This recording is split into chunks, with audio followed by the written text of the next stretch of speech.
اللہ کا نام لے کے شروع کرتے ہیں۔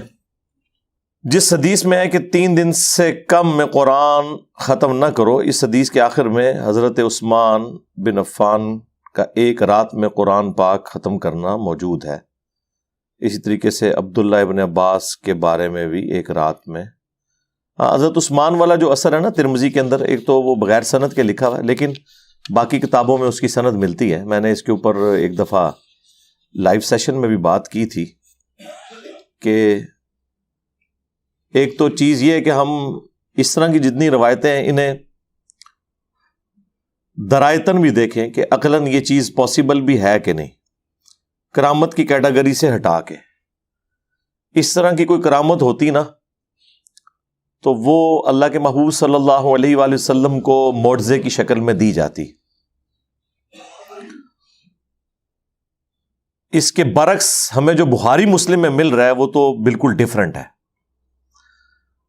ہم نے اپنے اس پلیٹ فارم کے لیے کرائیٹیریا رکھا ہوا ہے قرآن اور اس کے بعد بخاری اور مسلم، جس کے اوپر امت متفق ہے، اور جو چیزیں قرآن صحیح بخاری صحیح مسلم میں فٹ ان بیٹھتی ہیں ان کو ہم لے لیتے ہیں، جو فٹ ان نہیں بیٹھتی یا تو ان کی روایت کے اوپر کوئی کلام ہوتا ہے یا پھر اس کی کوئی تعویل تلاش کرنے کی ضرورت ہے۔ اس کی وجہ ہے کہ وہ اتنی احتیاط کے ساتھ چیزیں جمع نہیں ہوئی۔ انہی میں سے ایک ایشو یہ سیدنا عثمان ابن عفان رضی اللہ تعالیٰ عنہ کے بارے میں آتا ہے۔ اس کے علاوہ چند تابعین کے بارے میں بھی آتا ہے کہ وہ ایک رات کے اندر قرآن کی تلاوت مکمل کر لیا کرتے تھے۔ اس وجہ سے پھر غلام مصطفیٰ ظہیر صاحب نے فضائل قرآن والی کتاب کے اندر نا اسے بڑا ڈیفینڈ کیا ہے، لیکن جواز کی حد تک۔ حالانکہ وہ خود مانتے ہیں کہ جامع ترمذی میں ہی موجود ہے کہ نبی الاسلام نے فرمایا جس نے 3 دن سے کم میں قرآن مکمل کیا اس نے قرآن کے فہم میں سے کچھ بھی حاصل نہیں کیا، اور قرآن کا مقصد فہم ہی حاصل کرنا ہے۔ مطلب یہ کوئی 100-150 صفحوں کی کتاب تو نہیں ہے، یہ تو اچھی خاصی بڑی کتاب ہے۔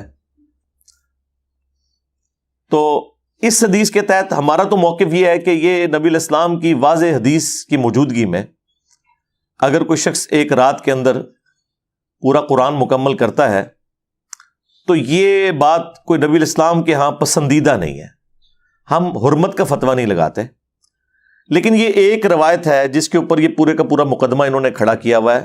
اور جب ہم کہتے ہیں کہ آپ اپنے بابوں کے بارے میں کہتے ہو کہ وہ روزانہ 3 قرآن پڑھتے تھے، 8 قرآن پڑھتے تھے، جو فضائل اعمال میں کہانیاں لکھی ہوئی ہیں، تو وہ حضرت عثمان کا لا کے عمل پیش کرتے ہیں۔ بھئی حضرت عثمان نے تو 1 پڑھا ہے، آپ نے کہاں سے 8 پڑھ لی ہیں؟